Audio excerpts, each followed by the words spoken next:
This is one's Bittern, built in 2016 by Braidbar boats. She's just over 58.5 feet in length, 58 foot 7 inches to be precise, although I have not measured myself, I must confess. A semi-traditional stern. Got the engine controls just down here. We've got a bow thruster as well, so it does help with your close quarter manoeuvring as you're coming in and out of any potentially tight moorings.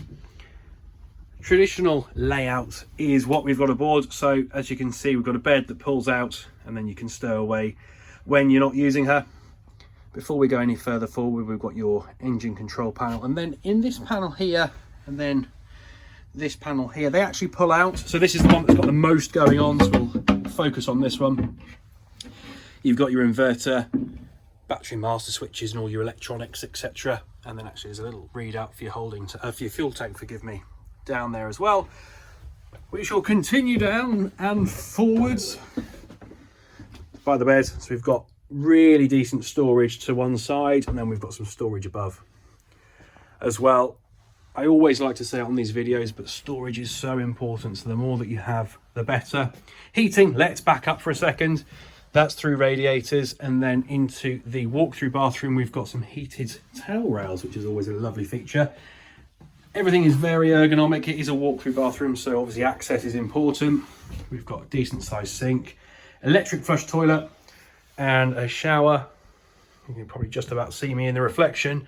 There is another light in there as well. I've chosen to have that off for this video because the extractor fan comes on at the same time with that, so I don't want that noise.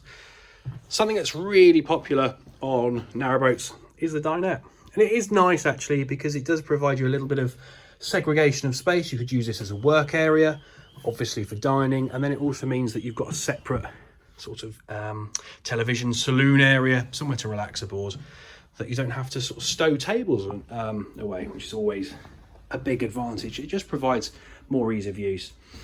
We've got the galley, again, lots of storage below, lovely countertops, really lovely contrast actually with those. And then to one side, opposite I should say, again, lots more storage area to display some nice china, and a plug point, very important for the coffee machine, making full use of the inverter that you have aboard. Very comfy chairs. I have sat in them. I can confirm they are as comfy as they look. Small TV, let's acknowledge that. Stove. We've got some steps, more storage as well. So what you could do is do a bit of a change of orientation if you wanted to, put a TV up here or something, and then use that for something else. And we were at the full deck. So another little bench seat. We've got battery isolation switch down there for the bow thruster. The main ones will be at that panel I showed you at the beginning. I haven't taken all of the canopies off today, but I have rolled one up to one side just to give you an idea of what you could be looking at within the marina. This is Ventnor Marina that I'm in today. This actually is my first time visiting, and it's very nice, very, very peaceful. And the site is huge, it really is. And we've got some lines, etc. hung up, but you can see there's a window at the front as well. So if you wanted to have these doors open on a more inclement day and the canopy's down, you've still got the benefit of seeing what's ahead of you. I take a step down, let's turn around. Another little radiator tucked in there. Let's walk through the boat. She really is rather charming actually, to be fair. You can see me in the mirror. Hello, that's me, if you've ever wondered what I look like. Take a step up.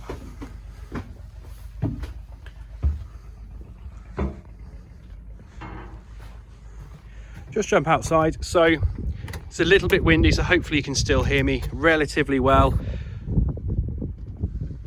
A nice blank canvas as far as the roof goes, so you can fit solar on here if you wanted to provide yourself with more off-grid capability should you deem it necessary. Great place for the TV actually, that's the aerial for the television. If I take a step back, it will show you some of the paintwork. It's important to note in these videos that you also would have the option to apply to take over the mooring with Ventnor. It's a very lovely site, so why wouldn't you? And as we are near enough where I started the video, let's return.